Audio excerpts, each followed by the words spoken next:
most gracious and the most merciful. My name is Sam Shahzad and I'm here to teach you biology class second year. Students, हम लोगों ने अब अपना lecture number 2 पढ़ना है movement in plants के बारे में। पहले हमने ऑटोनॉमिक मूवमेंट इन प्लांट्स को डिस्कस किया था, अब हम पैराटोनिक मूवमेंट्स इन प्लांट्स को डिस्कस करेंगे और इसकी टाइप्स जितनी भी हैं उसको डिटेल से इंशाल्लाह डिस्कस करेंगे। बहुत आसान है और पेपर पॉइंट ऑफ व्यू से ये बहुत अहम है। इसमें से शॉर्ट क्वेश्चन इन डेफिनेशंस में से लाजमी आता है और इनके लफ्ज़ों से ही इनकी डेफिनेशन हमने समझनी है कि उसमें क्या किस चीज़ का जिक्र किया गया। पैराटोनिक मूवमेंट की दो टाइप्स हैं, tropic movements and nastic movements. पहली है जो ट्रॉपिक मूवमेंट्स, उसकी आगे 5 टाइप्स हैं, जबकि नास्टिक मूवमेंट्स की आगे 2 टाइप्स हैं और उसकी एक टाइप की मजीद आगे 2 टाइप्स हैं। उनको हम बारी बारी सबको डिटेल से समझेंगे और डिस्कस करेंगे। ट्रॉपिक मूवमेंट की जहाँ तक बात है, पैराटोनिक मूवमेंट हमें पता है कि एक्सटर्नल कॉजेज से जो मूवमेंट होती है प्लांट्स के अंदर, एक्सटर्नल फैक्टर्स जो असरअंदाज होते हैं प्लांट, उससे जो प्लांट मूवमेंट ज़ाहिर करता है उसको हम पैराटोनिक मूवमेंट कहते हैं। उसमें हमारे पास फर्स्ट टाइप है उसकी tropic movement. Tropic Greek word है जो ट्रोपोज से निकला है, जिसका मतलब होता है कि ईच टर्न, एक टर्न। अगर हम उसकी डेफिनेशन करें ट्रॉपिक मूवमेंट की, तो उससे मुराद ये होगा कि पूरे प्लांट बॉडी का, प्लांट के बॉडी के एक ऑर्गन का, एक होल कर्वेचर का मूव करना टुवर्ड्स ए स्पेसिफिक स्टिमुलाई। उस स्टिमुलाई में क्या चीज़ हो सकती है, उसमें लाइट हो सकती है, हीट हो सकती है, टच, स्टिमुलाई ऑफ टच हो सकता है। जो भी एक्सटर्नल स्टिमुलाई है उसकी तरफ पूरे कर्वेचर का, पूरे प्लांट के एक स्पेसिफिक ऑर्गन का मूव करना उस तरफ, उसको हम कहते हैं ट्रॉपिक मूवमेंट्स। ट्रॉपिक मूवमेंट्स की 5 इकसाम हैं, जिसमें सबसे पहले है फोटोट्रॉपिज्म। फोटोट्रॉपिज्म नाम से ही जाहिर हो रहा है कि फोटो, लाइट की बात की जा रही है कि ऐसी मूवमेंट्स जो प्लांट्स किसके रिस्पॉन्स में शो करता है, लाइट के रिस्पॉन्स में शो करता है। प्लांट के ऑर्गन्स जो हैं वो टुवर्ड्स लाइट शो करते हैं। इसकी एग्जांपल है हमारे पास कि हम देखते हैं कि प्लांट के ऐसे ऑर्गन्स जिनके ऊपर लाइट ज़्यादा पड़ती है बनिस्बत के उसी प्लांट के दूसरे हिस्से के, जिस हिस्से में लाइट ज़्यादा पड़ती है वहाँ पे ग्रोथ रेट ज़्यादा होता है प्लांट का। तो डिफरेंशियल ग्रोथ रेट जो है वो हमें फोटोट्रॉपिज्म के बारे में वाज़े करता है कि एक तरफ जहाँ पे सूरज की लाइट ज़्यादा पड़ती है उस तरफ ग्रोथ ज़्यादा होती है, जो दूसरी साइड रह जाती है उस तरफ ग्रोथ कम होती है। तो ये फोटोट्रॉपिज्म की एक एग्जांपल है जो कॉमनली हम देखते हैं। थिग्मोट्रॉपिज्म की जहाँ तक बात है, थिग्मोट्रॉपिज्म की डेफिनेशन है कि स्टिमुलाई ऑफ टच जो है उसके रिस्पॉन्स में जो प्लांट्स में मूवमेंट होती है उसको हम कहते हैं थिग्मोट्रॉपिज्म। थिग्मोट्रॉपिज्म के अंदर हम देखते हैं, हमें ये एग्जांपल दी गई है कि जो एक ये वाइन होती है ग्रेप्स की, अगर उसका एक हिस्सा किसी चीज़ से रुक जाए, किसी चीज़ हार्ड चीज़ के साथ टच हो, तो वहाँ से उसकी ग्रोथ रुक जाती है और उसकी ऑपोजिटली जो दूसरी साइड होती है उससे उसकी ग्रोथ रेट इंक्रीज हो जाता है और वो पूरी ऐसे क्लाइंबिंग वाइन लाइक स्ट्रक्चर बना लेती है और उसको घेर लेती है। उस जगह को एक तरफ से ग्रोथ रुक जाती है और दूसरी तरफ से फौरन ग्रोथ ज़्यादा होके उस जगह को वो घेर लेती है। ग्रेप्स की वाइन की एग्जांपल हमें दी गई है इसमें थिग्मोट्रॉपिज्म में। कीमोट्रॉपिज्म की बात करते हैं। कीमोट्रॉपिज्म नाम से जाहिर है कि केमिकल के रिस्पॉन्स में जो ग्रोथ शो करते हैं प्लांट। तो कीमोट्रॉपिज्म के अंदर हमें एग्जांपल दी गई है कि हाइफी ऑफ फंजाई जो है वो कीमोट्रॉपिज्म का फिनोमेना शो करती है, कीमोट्रॉपिज्म का केमिकल्स के रिस्पॉन्स में। हाइड्रोट्रॉपिज्म की बात करते हैं। Hydrotropism against hydro means water, hydro water के जो उसके मुताबिक जो प्लांट की मूवमेंट होती है ऑर्गन्स की, इसमें हाइड्रोट्रॉपिज्म में पॉजिटिव हाइड्रोट्रॉपिज्म होती है और नेगेटिव हाइड्रोट्रॉपिज्म होती है। जो हम देखते हैं कि जो स्टेम है वो वाटर से अवे मूव कर रही है, ऊपर जा रही है, और जो रूट्स हैं वो पॉजिटिव हाइड्रोट्रॉपिज्म शो कर रही है, वो टुवर्ड्स वाटर मूव करती हैं।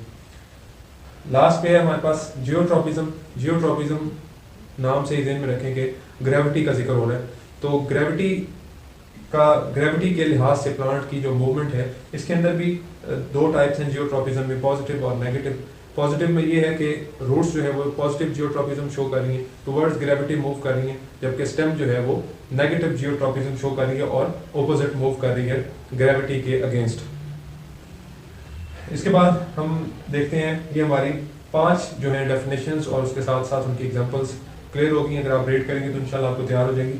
अब हम बात करेंगे नास्टिक मूवमेंट्स और इसकी टाइप्स के बारे में। स्टूडेंट्स, दूसरे नंबर पे जो हम अब नास्टिक मूवमेंट्स की बात करते हैं तो इसके अंदर ये देखते हैं कि ऐसी मूवमेंट जो नॉन डायरेक्शनल मूवमेंट हो, यानी एक ही डायरेक्शन में मूवमेंट प्लांट की ना हो रही हो, जैसे हमने पहले पढ़ा है, एक डायरेक्शन में ना हो बल्कि उसकी डायरेक्शनल मुख्तलिफ डायरेक्शनल हो, नॉन डायरेक्शनल मूवमेंट हो, एक्सटर्नल स्टिमुलाई के इफेक्ट से नॉन डायरेक्शनल मूवमेंट में जो ग्रोथ होती है उसको हम नास्टिक मूवमेंट्स कहते हैं। इसकी दो टाइप्स हैं, निक्टिनास्टी एंड हेप्टोनास्टिक मूवमेंट। निक्टिनास्टी जो लफ्ज़ है ये बहुत अहम है, ये डेफिनेशन ज़रूर आती है इसकी पेपर में। ये ऐसी ग्रोथ जो एक्सटर्नल स्टिमुलाई की वजह से जो ग्रोथ होती है उसको निक्टिनास्टी कहते हैं। लेकिन इसमें होता क्या है, निक्टिनास्टी के अंदर टर्गर प्रेशर की वजह से और ग्रोथ चेंजेस की वजह से अनडिफरेंशिएटेड ग्रोथ होती है। एक जो है एक जगह से ग्रोथ रुक जाती है, दूसरी जगह से ग्रोथ शुरू हो जाती है।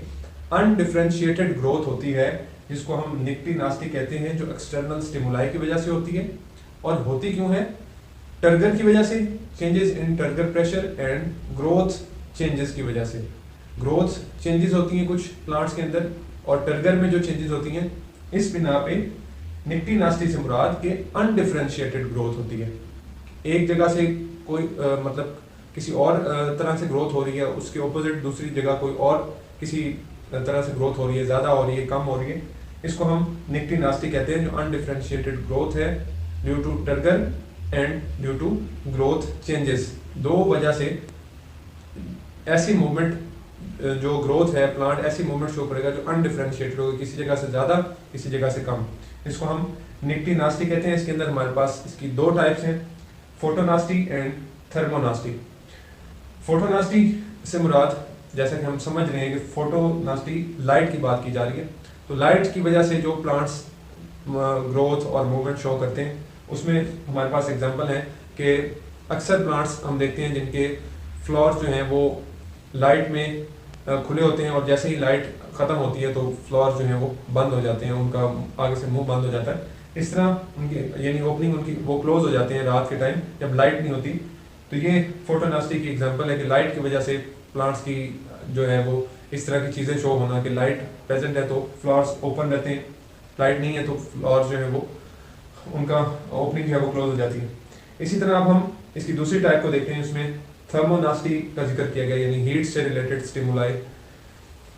फोटोनास्टी में भी एक्सटर्नल स्टिमुलाई का जिक्र है कि लाइट है इसमें इन्वॉल्व, और थर्मोनास्टी से मुराद के टेम्परेचर की बात की, टेम्परेचर के लिहाज से जो मूवमेंट ज़ाहिर होती है। इसके अंदर हमारे पास थर्मोनास्टी में उन्होंने एग्जांपल दी कि ट्यूलिप का जो प्लांट है, ट्यूलिप का फ्लावर जो है वो रात के टाइम ट्यूलिप का फ्लावर क्लोज हो जाता है, और उस दौरान होता क्यों है वो क्लोज कि उसके अंदर जो उसकी पेटल्स हैं वो जो लोअर साइड पे प्रेजेंट हैं वो बहुत तेज़ी से रात को ग्रोथ शो करती हैं, ऊपर की तरफ ग्रोथ शो करती हैं पेटल्स। थर्मोनास्टी के अंदर ट्यूलिप की एग्जांपल हमें दी गई है कि उसके अंदर जो पेटल्स हैं वो रात के टाइम ग्रोथ शो करती हैं, बहुत तेज़ी से रैपिड ग्रोथ शो करती हैं पेटल्स थर्मोनास्टी के अंदर। लास्ट पे हमने ये इसकी लास्ट टाइप है हेप्टोनास्टिक, नास्टिक मूवमेंट्स की दूसरी टाइप है हेप्टोनास्टिक। ये एक ऐसी ब्रांच है इसकी जिसको हम ऐसे डिफाइन कर सकते हैं कि मूवमेंट, ऐसी मूवमेंट शो करना जो कॉन्टैक्ट से रिलेटेड हो। कॉन्टैक्ट से रिलेटेड जो मूवमेंट है उसको हम हेप्टोनास्टिक मूवमेंट कहते हैं, जो कॉन्टैक्ट से मूवमेंट शो होती है प्लांट के अंदर और एक डायरेक्शनल नहीं होती बल्कि मुख्तलिफ नॉन डायरेक्शनल मूवमेंट होती है। इसकी एग्जांपल हमें दी गई है कि वीनस फ्लाई ट्रैप एक पौधा है जो अपना शिकार करता है, उस वक्त जब कोई भी चीज़ उस पर आके टच होती है तो वो फ़ौरन से बंद हो जाता है और अपना वो शिकार, अपनी खुराक इस तरह करता है। उसका नाम है वीनस फ्लाई ट्रैप, आप उसको देख सकते हैं।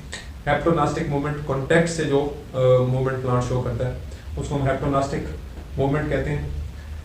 तो ये थी हमारी टोटल टॉपिक, ये मूवमेंट इन प्लांट्स का।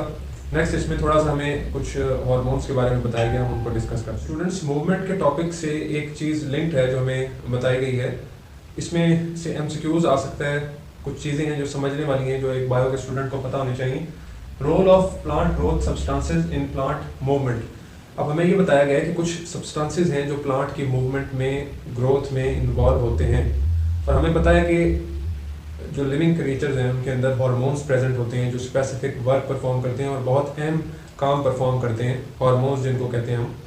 प्लांट्स के अंदर जो हार्मोन्स प्रेजेंट हैं जो ग्रोथ के अंदर इन्वॉल्व होते हैं वो हमें जनरली पता होने चाहिए कि ऑक्सिन्स इन्वॉल्व होते हैं ग्रोथ में, जिब्रेलिन्स ग्रोथ हार्मोन्स हैं, और एक एब्सिसिक एसिड होता है, अक्सर हम बायो के अंदर इसको पढ़ेंगे और आपने पढ़ा भी होगा, जो इनहिबिटर्स होता है, ग्रोथ इनहिबिटर्स होता है और ग्रोथ को रोकता है। तो ये कुछ हार्मोन्स हैं जो प्लांट की ग्रोथ के अंदर इन्वॉल्व होते हैं, जिसमें मैंने आपको बताया कि एब्सिसिक एसिड होता है जो आपने याद रखना है कि जो ग्रोथ इनहिबिटर होता है, ग्रोथ को रोकता है प्लांट्स के अंदर। अब हमें इस पैराग्राफ के अंदर बताया ये गया है कि जो ये ग्रोथ का फिनोमिना होता है ये इसके अंदर हार्मोन्स इन्वॉल्व होते हैं। एक प्लेस पे प्लांट के अंदर एक जगह पे एक हार्मोन ग्रोथ को रुकवाता है, दूसरा वही हार्मोन या जो ग्रोथ हार्मोन होता है वो दूसरी तरफ प्लांट की ग्रोथ को करवाता है। तो ये पूरा साइकिल है जो प्लांट के अंदर चलता है और इस साइकिल की वजह से प्लांट की ग्रोथ होती है मुख्तलिफ जगहों पे मुख्तलिफ हार्मोन्स के प्रेजेंट होने की वजह से। उसमें हमें कुछ चीज़ें बताई गई हैं जैसे कि ऑक्सिन्स हैं। ऑक्सिन्स जो हार्मोन है ये ग्रोथ हार्मोन है जो स्टेम की ग्रोथ करवाता है अगेंस्ट द ग्रेविटी, यानी नेगेटिव ग्रेविटोट्रॉपिज्म शो करता है और स्टेम की मूवमेंट अपवर्ड करवाता है, और पॉजिटिव ग्रेविटोट्रॉपिज्म शो करवाता है रूट के लिए पॉजिटिव ग्रेविटोट्रॉपिज्म शो करता है और स्टेम के लिए नेगेटिव ग्रेविटोट्रॉपिज्म शो करता है, क्योंकि ऑक्सिन्स जो है ये ग्रोथ करवाते हैं अपवर्ड, और अपवर्ड ग्रोथ जो है प्लांट्स की उसके अंदर इन्वॉल्व होते हैं ऑक्सिन्स। इसमें हमें एक और थोड़ी सी एग्जांपल इसके अंदर दी गई कि ऑक्सिन्स में इंडोल एसिटिक एसिड हार्मोन है जो हमें बताया गया कि कोलियोप्टाइल्स स्टम्प्स के अंदर प्रेजेंट होता है, वो जिम्मेदार होता है ग्रोथ का। तो कोलियोप्टाइल्स स्टम्प्स क्या होते हैं? ये एक कवरिंग होती है जो जब बड से लीफ ने निकलना होता है, एक पहले लीफ ने निकलना होता है, उसके ऊपर जो प्रोटेक्टिव कवरिंग होती है कोलियोप्टाइल्स स्टम्प्स, तो वहाँ पे इंडोल एसिटिक एसिड की अनइक्वल डिस्ट्रीब्यूशन होती है, वो प्रेजेंट होता है, जिसकी वजह से लीफ और जो वो पहला स्टेम का स्ट्रक्चर या लीफ का स्ट्रक्चर जो पहला जो कोम्पल जिसको कहते हैं जो निकलती है उसकी अनइक्वल ग्रोथ होती है, और उस ग्रोथ का जो रुख होता है वो टुवर्ड्स सनलाइट करवाता है। कौन? Indole acetic acid. तो ये इसके अंदर कुछ बातें हैं जो समझने वाली हैं कि यानी समझने में वाली बात यह है कि ये जो हार्मोन्स हैं ये इन्वॉल्व होते हैं इस सारे प्रोसेस के अंदर। एब्सिसेंस मैंने आपको बता दिया, कुछ इनहिबिटर्स हैं जो प्रेजेंट होते हैं जो ग्रोथ को स्टॉप करवाते हैं एक जगह पे, और ऑक्सिन्स के अंदर हम देख रहे हैं कि इनहिबिट्स रूट की ग्रोथ, यानी नेगेटिव ग्रेविटोट्रॉपिज्म शो करता है ऑक्सिन्स, और रूट की ग्रोथ को रुकवाता है, जबकि जो स्टिमुलेट ग्रोथ ऑफ स्टेम की ऊपर से जो स्टेम है उसकी ग्रोथ को बढ़ाता है ऑक्सिन्स, क्योंकि ये एक ग्रोथ हार्मोन है जिसने प्लांट की ग्रोथ को करवाना है। होता ये है इस बात में कि अगर हम रूट्स भी उसी स्पीड से बढ़े जिस स्पीड से स्टेम बढ़ेगी तो ग्रोथ नहीं होगी, इसलिए एक दफ़ा एक जगह पे ग्रोथ को रुकवाना होता है और उसके बाद दूसरी जगह पे सारी एनर्जी वहाँ ट्रांसफर करके उसकी ग्रोथ करवानी होती है, तो ये हार्मोन्स उसमें इन्वॉल्व होते हैं। उसके बाद हमें ये बताया गया कि एपिनास्टी जो होती है, एपिनास्टिक मूवमेंट और हाइपोनास्टिक मूवमेंट, उनके अंदर कौन से जो है वो हार्मोन्स इन्वॉल्व होते हैं। एपिनास्टी में ऑक्सिन्स इन्वॉल्व होते हैं और हाइपोनास्टी के अंदर जिब्रेलिन्स हार्मोन्स इन्वॉल्व होते हैं। ये भी एक एमसीक्यूज है जो आपने जहन में रखना है। एपिनास्टी और हाइपोनास्टी को कौन से हार्मोन्स कंट्रोल करते हैं? Auxins and gibberellins.